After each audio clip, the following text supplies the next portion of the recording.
ഇന്ത്യയിലേക്ക് വരികയാണെങ്കിൽ സോക്കോൾഡ് നമ്മൾ ചൈനയ്ക്കായി മാറുകയാണ് ഈ മാധ്യമ സ്മാരകത്തിന്റെ കാര്യം. ഇപ്പോൾ നമ്മൾ ആ ഇൻഡെക്സ് നോക്കുകയാണെങ്കിൽ ഏറ്റവും താഴെയാണ് ഇന്ത്യ നടക്കുന്നത്.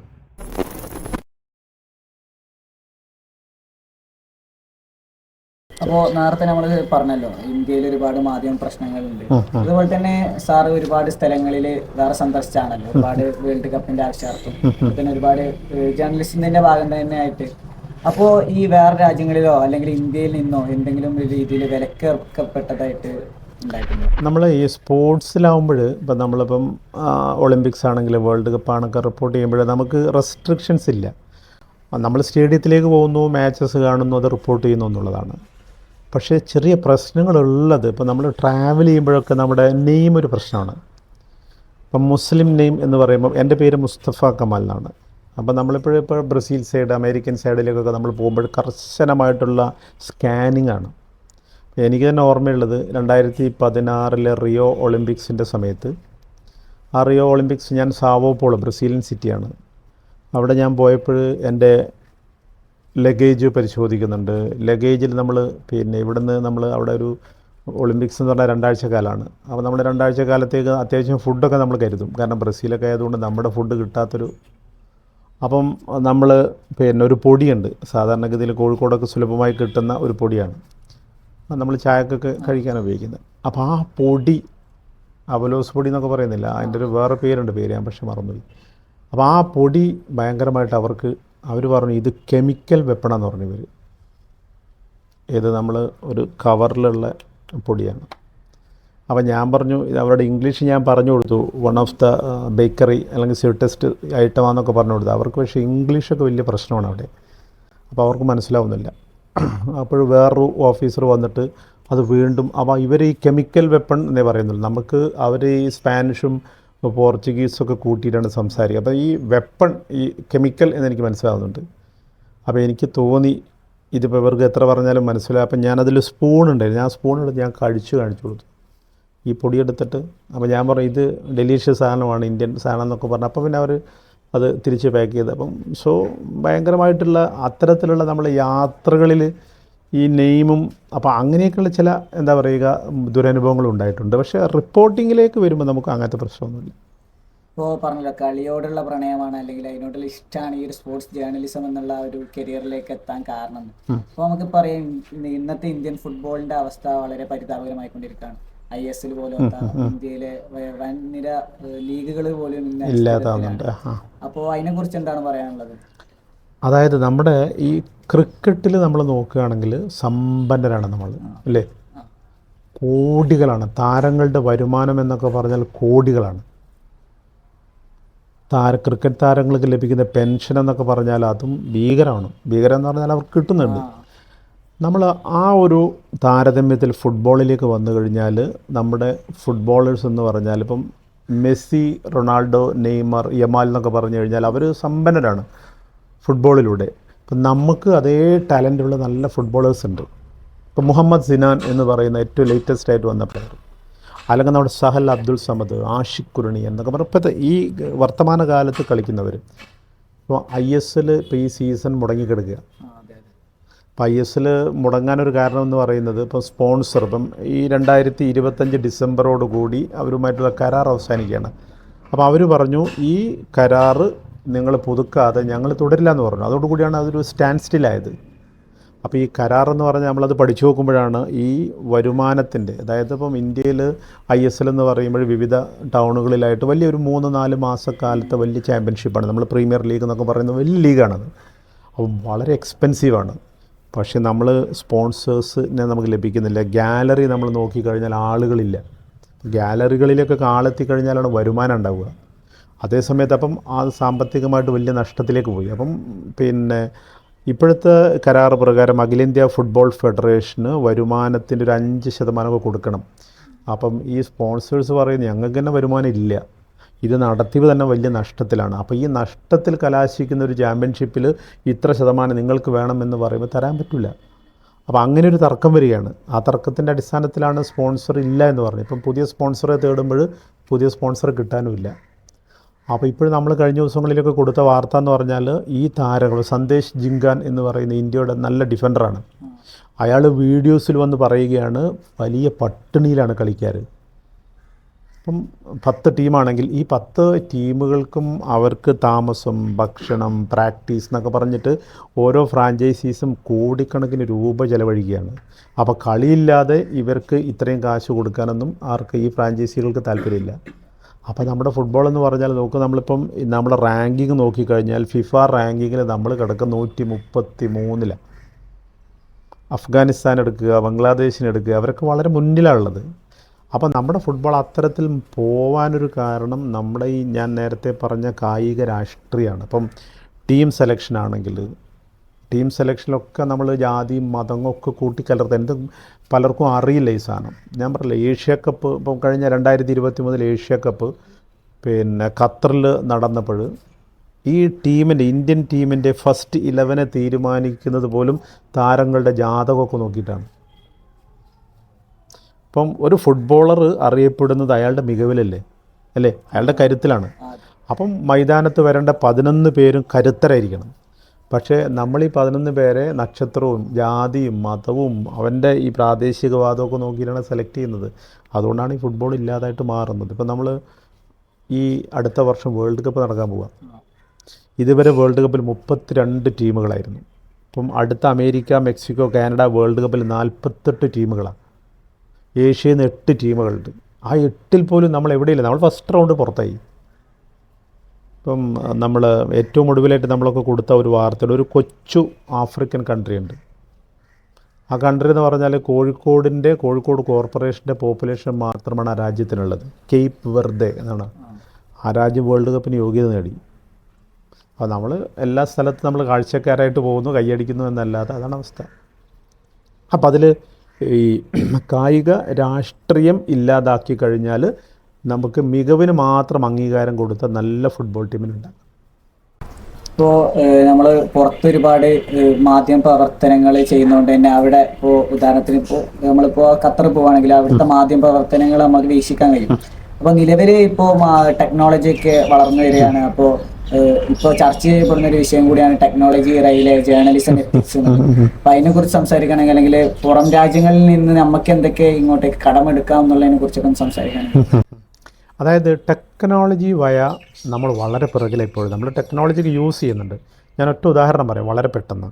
അതായത് ഇപ്പം നമ്മൾ ഒരു ഒളിമ്പിക്സ് റിപ്പോർട്ട് ചെയ്യാൻ പോയി കഴിഞ്ഞാൽ, ഇപ്പം ഞാൻ ഒരു ഫുട്ബോൾ മാച്ച് റിപ്പോർട്ട് ചെയ്യാൻ പോയി കഴിഞ്ഞാൽ, ഇപ്പം ഞാൻ എന്ന റിപ്പോർട്ടർ ഫുട്ബോൾ റിപ്പോർട്ട് ചെയ്യണം. അത് കഴിഞ്ഞിട്ട് വേണമെങ്കിൽ ഇന്ത്യക്ക് ഗുസ്തി മത്സരങ്ങളുണ്ടാവാം, ആ ഗുസ്തിക്ക് ഞാൻ തന്നെ പോകണം. അമ്പെയ്ത്ത്, ആർച്ചറി മത്സരങ്ങളുണ്ടാകും, പലതരം വോളിബോളും ബാസ്ക്കറ്റ് ബോളൊക്കെ ആയിട്ട്. പക്ഷേ ഇപ്പോൾ നമ്മൾ ജപ്പാനിൽ നിന്നോ ചൈനയിൽ നിന്നോ ഒരു റിപ്പോർട്ടർ എടുത്തു കഴിഞ്ഞാൽ ഓരോ ഗെയിമിനും ഒരു റിപ്പോർട്ടറാണ്, എക്സ്പേർട്സാണ്. ഇപ്പോൾ ഫുട്ബോൾ റിപ്പോർട്ട് ചെയ്യുന്ന ഒരാൾ ഇപ്പോൾ അവനിങ്ങനെ ഇരിക്കുക, എങ്ങനെ ഇരുന്നിട്ട് ചെറിയ പാം ടോപ്പ് ഉണ്ട്, അതിങ്ങനെ കയ്യിൽ വെച്ചിട്ട് അവരിങ്ങനെ കളി കാണുന്നുണ്ട്, ഇതിങ്ങനെ ടൈപ്പിംഗ് നടക്കുന്നുണ്ട് അവിടെ. അപ്പോൾ ആ സാങ്കേതികതയെ കൃത്യമായിട്ട് ഉപയോഗപ്പെടുത്തി ആ സമയത്ത് തന്നെ ആ റിസൾട്ട് കൊടുക്കണം. ആ ഫുട്ബോൾ റിപ്പോർട്ട് ചെയ്യുന്ന റിപ്പോർട്ടർ പക്ഷേ ഞാൻ നേരത്തെ പറഞ്ഞ പോലെ മറ്റൊരു ഗെയിമിനവൻ പോവില്ല, അയാൾ ആ എക്സ്പേർട്ടാണ് അയാൾ. അപ്പോൾ അടുത്ത ഒരു മത്സരത്തിലേക്ക് ഇപ്പോൾ ടെന്നീസ് ആവാം, അപ്പം ടെന്നീസിലേക്ക് പോകുമ്പോൾ ടെന്നീസ് എക്സ്പേർട്ടാണ് അവിടെ വരിക റിപ്പോർട്ടർ. അപ്പം അവർ യൂറോപ്യൻ രാജ്യങ്ങൾ, ഇപ്പം ജപ്പാൻ കൊറിയ ഉൾപ്പെടെയുള്ള ഏഷ്യൻ രാജ്യങ്ങളൊക്കെ ഭയങ്കരമായിട്ട് മോഡേണൈസ് ചെയ്തു സാങ്കേതികമായിട്ട്. അപ്പം എല്ലാം ഇപ്പം പണ്ട് നമ്മളിപ്പം ജേർണലിസം, എത്തിക്സ് എന്നൊക്കെ നമ്മൾ പറയാറില്ലേ, അല്ലേ? അപ്പം നമ്മളിപ്പോൾ മുറുകെ പിടിക്കുന്ന നമ്മുടെ എത്തിക്സാണ്, അത് മുറുകെ പിടിക്കണം, അല്ലേ? പക്ഷേ ഇപ്പോഴത്തെ പുതിയ കാലത്തെ ജേർണലിസ്റ്റ് എന്ന് പറഞ്ഞാൽ അവർ ടെക്നിക്കലി എക്വിപ്ഡുമാണ്. ഇപ്പം ഞാൻ സംസാരിക്കുമ്പോൾ എൻ്റെ ബാക്ക്ഗ്രൗണ്ട് എങ്ങനെയാണ്, ഇപ്പം ഞാൻ സംസാരിക്കുമ്പോൾ എത്രമാത്രം റിതമാറ്റിക്കാണ്, ഏതൊക്കെ ലാംഗ്വേജാണ് യൂസ് ചെയ്യുന്നത്, അങ്ങനെയൊക്കെയുള്ള എല്ലാ സാങ്കേതിക മികവോടും കൂടി. അപ്പോൾ അവിടെ നമ്മൾ ഇന്ത്യൻ ജേർണലിസ്റ്റുകൾ എന്ന് പറയുന്നവർ പുറകിലേക്ക് പോകുന്നുണ്ട്. നമ്മളിപ്പോഴും ഇങ്ങനെ വലിയ അക്ഷരത്തിൽ എഴുതിയിട്ട് അത് ഇപ്പോൾ കുറഞ്ഞൊരു ഫോട്ടോസ്റ്റാറ്റൊക്കെ എടുത്തിട്ട് ഈ നമ്മൾ സ്കാനിങ്ങിലൊക്കെ അങ്ങനെയൊക്കെ വാർത്തകളൊക്കെ സെൻഡ് ചെയ്യുന്നൊരു കാലം ഉണ്ടായിരുന്നു, ഇപ്പോഴും ഉണ്ട് ചില സ്ഥലങ്ങളിലൊക്കെ. അപ്പോൾ അത് മാറ്റിയിട്ട്, പക്ഷേ ഒരു കാര്യത്തിൽ നമ്മൾ ഇന്ത്യൻ ജേർണലിസം വളരെ ശക്തമാണ്. കാരണം നമ്മൾ ആ എത്തിക്കലി മറ്റുള്ളവരെക്കാൾ, ഇപ്പോൾ യൂറോപ്പിലൊന്നും അങ്ങനെ എത്തിക്സ് ഒന്നുമില്ല. ഇപ്പം നമ്മൾ പോയി കഴിഞ്ഞാൽ ഇപ്പം ഈ പത്രങ്ങളുടെ വാർത്തകൾ ചാനലുകളൊക്കെ നോക്കി കഴിഞ്ഞാൽ എത്തിക്കലൊന്നും നമുക്കൊന്നും കാണാൻ കഴിയില്ല. അവരെല്ലാം കണ്ട കാഴ്ചകൾ ഇങ്ങനെ പറയുകയാണ്. നമ്മൾ പക്ഷേ മലയാള പത്രങ്ങൾ പ്രത്യേകിച്ച് കുറച്ചുകൂടി എത്തിക്കലാണ് ധാർമ്മികമായിട്ടൊക്കെ. ഇപ്പം ചന്ദ്രിക പോലെ ഒരു പത്രം, ഇപ്പം ചന്ദ്രികയിൽ നമ്മൾ കൊടുക്കുന്ന വാർത്തയുടെ ഒരു എത്തിക്കൽ സൈഡ് നമ്മൾ നോക്കാറുണ്ട്. എല്ലാ വാർത്തകളും നമ്മൾ കൊടുക്കുന്നില്ല. ഇപ്പോൾ മുസ്ലിം കമ്മ്യൂണിറ്റിക്കിടയിൽ തന്നെ എന്തെങ്കിലും തർക്കങ്ങളൊക്കെ ഉള്ള വിഷയങ്ങളാണെങ്കിൽ നമ്മളത് കൊടുക്കാറില്ല. വെറുതെ നമ്മൾക്കിടയിലുള്ള തർക്കം നമ്മളിങ്ങനെ, അതായത് മറ്റുള്ളവരൊക്കെ ഈ ഓൺലൈനുകളൊക്കെ ചെയ്യുന്നത് പോലെ ഇങ്ങനെ പർവ്വതീകരിക്കുന്നതിന് പകരം നമ്മളത് ചെയ്യാറില്ല. അപ്പം എത്തിക്കലി നമ്മൾ മലയാള പത്രങ്ങൾ കുറേ കൂടി സ്ട്രോങ് ആണ്. പിന്നെ അവസാനമായി ചോദിക്കുകയാണെങ്കിൽ, ഇപ്പോൾ ഒരുപാട് ആളുകളെ ഇന്റർവ്യൂ ചെയ്തു എന്ന് പറഞ്ഞല്ലോ. മെസ്സിനെ ചെയ്തിട്ടുണ്ട്, അതുപോലെ തന്നെ മാറഡോണ ഇഷ്ടപ്പെട്ട പ്ലെയർ ആയിരുന്നു, അങ്ങനെ ഒരുപാട് സംഭവങ്ങൾ സംസാരിച്ചല്ലോ. അപ്പോൾ ഇതിൽ നിന്നുണ്ടായ ഒരു മനോഹരമായ അനുഭവം അല്ലെങ്കിൽ ഒരു ഗുണപാഠം പങ്കുവെച്ചുകൊണ്ട് നമുക്ക് ഈ ഒരു ഇന്റർവ്യൂ അവസാനിപ്പിക്കാം. അതായത് ഇപ്പം ഞാൻ കുറേ പേരെ, ഇപ്പം എനിക്ക് പെലെ എന്ന് പറയുന്നയാൾ ഫുട്ബോൾ രാജാവാണ്. നമ്മളൊക്കെ പഠിക്കുന്ന കാലത്ത് ഒരു പാഠഭാഗം ഉണ്ടായിരുന്നു പെലെയെക്കുറിച്ച്, ഫുട്ബോൾ രാജാവ് എന്നുണ്ട്. അപ്പോൾ നമ്മൾ അന്നൊക്കെ പഠിച്ച ആ ഒരു രാജാവ് നമ്മളിങ്ങനെ വായിച്ചറിഞ്ഞ അറിയും. ഇന്നത്തെ പോലെയുള്ള നമുക്ക് വീഡിയോസും അല്ലെങ്കിൽ നമുക്ക് ഈ സംവിധാനങ്ങളൊന്നും ഇല്ലാത്തതുകൊണ്ട് അന്നത്തെ അറിവ് എന്ന് പറഞ്ഞാൽ പുസ്തകങ്ങൾ തരുന്ന അറിവ് മാത്രമാണ്, പിന്നെ പത്രങ്ങളുടെ അറിവാണ്. അപ്പോൾ ഇയാളെക്കുറിച്ച് നമ്മളിങ്ങനെ കേട്ടിട്ടുണ്ട്. അങ്ങനെ 2014 വേൾഡ് കപ്പ് റിപ്പോർട്ട് ചെയ്യാനായിട്ട് ഞാൻ ബ്രസീലിലേക്ക് പോവാണ്, സാവോ പോളോ. അപ്പോൾ ഇവിടെ നമ്മൾ ദുബായിലേക്ക് പോകുന്നു. ദുബായിൽ നിന്ന് എമിറേറ്റ്സ് ഫ്ലൈറ്റിൽ നമ്മൾ സാവോ പോളോയിലേക്കാണ്. ദുബായിൽ നിന്നും 19 മണിക്കൂർ യാത്ര ചെയ്യണം. ഈ സാവോ സ്ട്രെയിറ്റ് 19 മണിക്കൂർ, ഒരു ഡേ തന്നെ ഇരിക്കണം നമ്മൾ. അപ്പോഴെൻ്റെ ഫ്രണ്ടുണ്ട് CKP ഷാനവാസ് എന്ന് പറഞ്ഞിട്ട്. അപ്പോൾ അദ്ദേഹം പറഞ്ഞു, കമാൽക്ക നിങ്ങൾ യാത്ര ചെയ്യുന്ന ഫ്ലൈറ്റിൽ ഒരു പക്ഷേ പെലെ ഉണ്ടാവും എന്ന് പറഞ്ഞു. പെലെ ദുബായിലുണ്ട്, അദ്ദേഹം അങ്ങോട്ട് ഉണ്ടാവും. അവൻ ജസ്റ്റ് ഒരു സാധ്യത പറഞ്ഞാണ്. അപ്പോൾ ഞാൻ പറഞ്ഞു ഭാഗ്യമുണ്ടെങ്കിൽ അവ കാണാം എന്നൊക്കെ പറഞ്ഞ് നമ്മൾ കയറി. അപ്പോൾ എൻ്റെ മനസ്സിൽ ഈ ഷാനവാസ് പറഞ്ഞ ചെറിയ പോയിൻറ്റ്സ്, പെലെ അതിലുണ്ടോ എന്നൊക്കെയുള്ളത്. പിന്നെ നമ്മൾ ഈ 19 മണിക്കൂർ ഇരിക്കണമല്ലോ. അപ്പോൾ നമ്മൾ ഇരുന്നു, ഒരു മണിക്കൂർ കഴിഞ്ഞു, 2 മണിക്കൂർ കഴിഞ്ഞു. അപ്പോൾ ഞാനിങ്ങനെ നമ്മൾ എക്കണോമി ക്ലാസ്സിലുള്ള ഇങ്ങനെ നോക്കുമ്പോൾ ഈ ഫ്രണ്ടിലെ എക്സിക്യൂട്ടീവ് ക്ലാസ്സിൻ്റെ അവിടെ ഭയങ്കര ജാഗ്രതയുണ്ട്, എയർ ഹോസ്റ്റസ്മാരൊക്കെ അവിടെ തന്നെ ഭയങ്കര. അപ്പോൾ എനിക്ക് ഉറപ്പായി ഒരു VIP അവിടെ ഉണ്ടെന്ന്. അപ്പോൾ 2-3 മണിക്കൂർ കഴിഞ്ഞ് ഞാൻ ജസ്റ്റ് ഒന്ന് മുന്നോട്ട് പോയപ്പോൾ അവരെന്നെ തടഞ്ഞു. ഞാൻ പറഞ്ഞു ടോയ്ലറ്റ് പോകാനാണെന്ന് പറയല്ല, നമ്മുടെ ടോയ്ലറ്റ് പറയില്ല. അപ്പോൾ ഞാൻ ടോയ്ലറ്റ് പോകാനല്ല, ഞാൻ ഇതാരാണെന്ന്. അപ്പം പെലെ എന്നുള്ളൊരു വേർഡ് അവിടെ കിടക്കുന്നുണ്ട്. ഞാൻ തിരിച്ചു വന്നു, അവിടെ ഇരുന്നു. അപ്പോൾ ഞാൻ നോക്കുമ്പോഴൊക്കെ ഇവർ അവിടെ നിന്ന് ആൾ മാറുന്നില്ല. പിന്നെ ഫ്ലൈറ്റ് ഇങ്ങനെ മൂവ് ചെയ്തുകൊണ്ടിരിക്കുകയാണല്ലോ. അപ്പോൾ പിന്നെ കുറച്ച് കഴിഞ്ഞ് എല്ലാവരും ഉറക്കത്തിലേക്കൊക്കെ പോയി. അപ്പോൾ ഞാൻ ഉറങ്ങിയില്ല. എൻ്റെ മൈൻഡിൽ ഈ ആളാര് എന്നൊരു ചോദ്യമാണ്. അങ്ങനെ കുറച്ച് കഴിഞ്ഞ് ഞാൻ പോയി നോക്കിയപ്പോൾ അവിടെ ആരുമില്ല. അപ്പോൾ നോക്കുമ്പോൾ ഈ സൈഡിൽ ഇങ്ങനെയുള്ള ഉറങ്ങുന്നുണ്ട്, ചെറിയൊരു ഷാളൊക്കെ പതിച്ചിട്ട്. അപ്പോൾ നോക്കുമ്പോൾ നമ്മൾ പണ്ട് സ്കൂൾ ക്ലാസ്സിൽ നിന്ന് വായിച്ച ഒരാളാണത്, കറുത്തങ്ങനെ പെലെ സൈഡേ കാണുന്നുള്ളൂ. അപ്പം ഭയങ്കര എനിക്ക് അവിടെ ഇരിക്കാനും തോന്നുന്നില്ല. അപ്പം ഞാൻ പിന്നെ തിരിച്ചു പോയി അവിടെ ഇരുന്ന് പിന്നെ ഇങ്ങനെ മൂവ് ചെയ്യുക. പിന്നെ നമ്മൾ ഡെസ്റ്റിനേഷൻ സാവോ പോളോയിൽ എത്താൻ 1 മണിക്കൂർ ബാക്കിയുള്ളപ്പോൾ ഫ്ലൈറ്റിൽ അനൗൺസ്മെൻറ്റ് വരുമല്ലോ, യുവർ ഡെസ്റ്റിനേഷൻ 1 hour എന്നൊക്കെ പറഞ്ഞിട്ടുള്ളത്. അപ്പോൾ എനിക്ക് തോന്നി ഒന്നുകൂടി പോയി നോക്കാമെന്ന്. അപ്പോൾ ഞാൻ വീണ്ടും പോയി നോക്കുക, അദ്ദേഹം എഴുന്നേറ്റിട്ടുണ്ട്. അപ്പോൾ ഞാൻ അദ്ദേഹത്തിന് കൈ കൊടുത്തു, പറഞ്ഞു. അപ്പോൾ അദ്ദേഹം പറഞ്ഞു പിന്നെ നമുക്ക് എയർപോർട്ടും സംസാരിക്കാമെന്ന് പറഞ്ഞു. അപ്പോൾ ഞാൻ കരുതിയത് നമുക്ക് എയർപോർട്ടിൽ നിന്ന് ഇവർ ഗ്രീൻ വഴിയുണ്ടല്ലോ അവരുടെ. ഇപ്പം നമ്മൾ നോർമലി നമ്മുടെ ഇമിഗ്രേഷനും ക്ലിയറൻസും ഒക്കെ കഴിഞ്ഞ് ഏകദേശം 1.25 മണിക്കൂർ പുറത്തിറങ്ങാൻ. ഇവർക്ക് അങ്ങനെയൊന്നും വേണ്ടല്ലോ, ഗ്രീൻ ചാനലുണ്ട്. അപ്പോൾ ഞാൻ കരുതിയത് പെലെ അവിടെ ഉണ്ടാവില്ല. അദ്ദേഹം നമ്മളോടൊന്ന് ജസ്റ്റ് പറഞ്ഞു. പക്ഷേ നമ്മൾ ഇറങ്ങി ഇമിഗ്രേഷൻ കഴിഞ്ഞ് എൻ്റെ ബാഗേജൊക്കെ ആയിട്ട് നമ്മൾ വരുമ്പോൾ ഈ VIP ലോഞ്ചിൽ അദ്ദേഹം ഉണ്ട്. അപ്പോൾ അദ്ദേഹത്തോട് സംസാരിക്കാൻ പറ്റിയിരുന്നു. പക്ഷേ ഫോട്ടോസൊന്നും എടുക്കാൻ പറ്റിയില്ല. ഫോട്ടോസ് അവിടെ പാടില്ല, ഈ ഫ്ലാഷസ് നോട്ട് അലൗഡ് എന്ന് പറഞ്ഞിട്ടുള്ള സ്ഥലമാണ്. അത് വലിയൊരു അനുഭവമായിരുന്നു. അപ്പോൾ നമ്മൾ കുട്ടിക്കാലത്ത് സ്വപ്നത്തിൽ കണ്ട ഒരാളെ നമ്മൾ യാഥാർത്ഥ്യത്തിലേക്ക് കാണുകയാണ്. അങ്ങനത്തെ ഒരു സാധനമുണ്ട്. പിന്നെ മെസ്സിയെ ഇൻ്റർവ്യൂ ചെയ്യാൻ പറ്റിയ ഒരു സംഭവം, അത് നല്ല അനുഭവമായിരുന്നു, ഒരു 7 മിനിറ്റ് എന്ന് പറഞ്ഞാൽ. പിന്നെ നമുക്ക് last world cup 2022 world cup നിങ്ങൾ കണ്ടിട്ടുണ്ട്. ആ ഫൈനൽ എന്ന് പറയുന്നത് എനിക്ക് തോന്നുന്നു നമ്മൾ കണ്ട ഞാൻ കണ്ട ഏറ്റവും നല്ല ഒരു മാച്ചാണത്. ഇപ്പം മെസ്സിയോടൊരു ഇഷ്ടമുള്ളതുകൊണ്ട് മെസ്സി എന്തായാലും ഒരു വേൾഡ് കപ്പ് നേടണമെന്നൊരാഗ്രഹം നമുക്കുണ്ട്. അപ്പം 2 ഗോളിന് ഫൈനലിൽ ഫ്രാൻസിനെതിരെ അർജൻറ്റീന മുന്നിട്ട് നിൽക്കുകയാണ്. പിന്നെ നമ്മൾ കളിയുടെ അവസാനത്തിലേക്ക് വരുമ്പോൾ കാണാം എംബാപ്പെ 2 തിരിച്ചടിക്കുക, 2-2. പിന്നെ കളി എക്സ്ട്രാ ടൈമിലേക്ക് പോവുകയാണ്. ഈ എക്സ്ട്രാ ടൈമിൽ മെസ്സി ഒരു ഗോൾ അടിക്കുന്നുണ്ട്.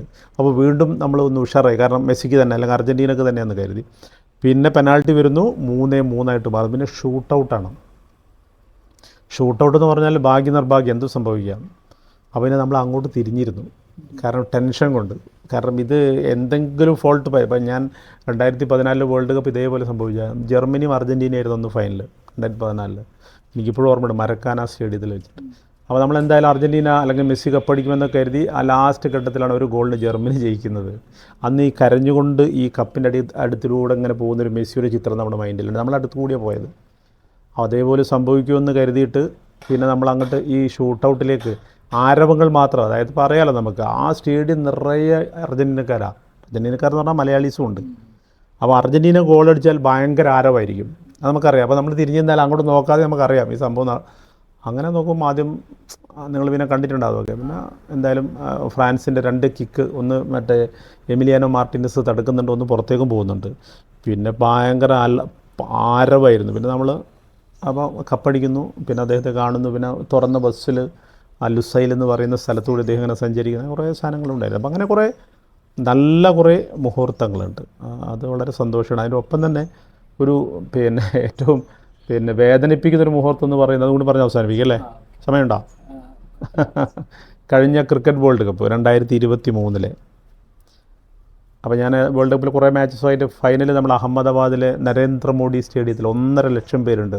ഇന്ത്യ വേഴ്സസ് ഓസ്ട്രേലിയയാണ്. അപ്പോൾ നമ്മളെന്തായാലും രോഹിത് ശർമ്മ കപ്പടിക്കുമെന്നൊക്കെ കരുതിയിട്ടാണ് നമ്മൾ പോയത്. അപ്പോൾ നോക്കുമ്പോൾ എല്ലാ കളിയും ജയിച്ച ഇന്ത്യ ഫൈനലിൽ തോക്കുകയാണ്. അപ്പോൾ ഈ 1.5 ലക്ഷം ആളുകൾ ഇങ്ങനെ ഇരുന്നിട്ട് നമ്മൾ അന്തം വിട്ടിരിക്കുകയാണ്. ഈ കളി ക്രിക്കറ്റ് ആകുമ്പോൾ പിന്നെ നമുക്ക് ഏകദേശം കളിയുടെ ഒരു ഗെയിമിൻ്റെ അവസ്ഥ അറിയുമ്പോൾ നമുക്കറിയാം നമ്മൾ തോക്കുമെന്നുള്ള കാര്യം അറിയാം. അപ്പോൾ നമ്മൾ തോക്കുകയാണ്.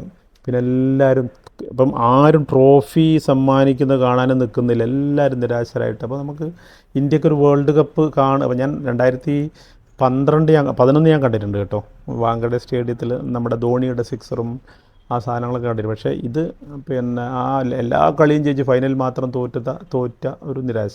അങ്ങനെ കുറേ നല്ല സന്തോഷ മുഹൂർത്തങ്ങളുണ്ട്, വേദനിക്കുന്ന നിരാശയുടെ മുഹൂർത്തങ്ങളൊക്കെ ഉണ്ട് എന്തായാലും. അപ്പോൾ നമ്മളോട് ഇവിടെ കമാൽ വരദൂർ സാർ ഇപ്പോഴത്തെ മാധ്യമ പ്രതിസന്ധികളെയും ഇന്ത്യയിലെ മാധ്യമ പ്രതിസന്ധികളും അതുപോലെ തന്നെ പുറത്ത് പത്രപ്രവർത്തനങ്ങൾ എങ്ങനെയാണ് അവിടുത്തെ പ്രതിസന്ധികൾ, അതുപോലെ തന്നെ അവിടുന്ന് എന്താണ് ഇങ്ങോട്ട് കടമെടുക്കുക, അതുപോലെ തന്നെ നിലവിലെ ഇന്ത്യൻ ഫുട്ബോളിൻ്റെ സാഹചര്യങ്ങളെക്കുറിച്ച് ഇവിടെ കമാൽ വരദൂർ സാർ പറഞ്ഞു. അപ്പോൾ ആദ്യമായി സാറിന് നന്ദി പറയാണ്. അതേപോലെ തന്നെ ഇനി ഭാവി ഇന്ത്യൻ ഫുട്ബോളിൻ്റെ പോലത്തെ അതേപോലെ ഒരുപാട് കളിക്കാരെ ഉണ്ടാക്കിയെടുക്കാൻ ഇന്ത്യൻ ഫുട്ബോളിന് സാധിക്കട്ടെ. അതുപോലെ തന്നെ ഇതുപോലത്തെ സ്പോർട്സ് ജേർണലിസ്റ്റുകൾ ഇനിയും വളരട്ടെ എന്ന് ആശംസിച്ചുകൊണ്ട് ഞാൻ നിർത്തുന്നു. അസ്സലാമു അലൈക്കും വറഹ്മത്തുള്ളാഹി തആല വബറകാതുഹു.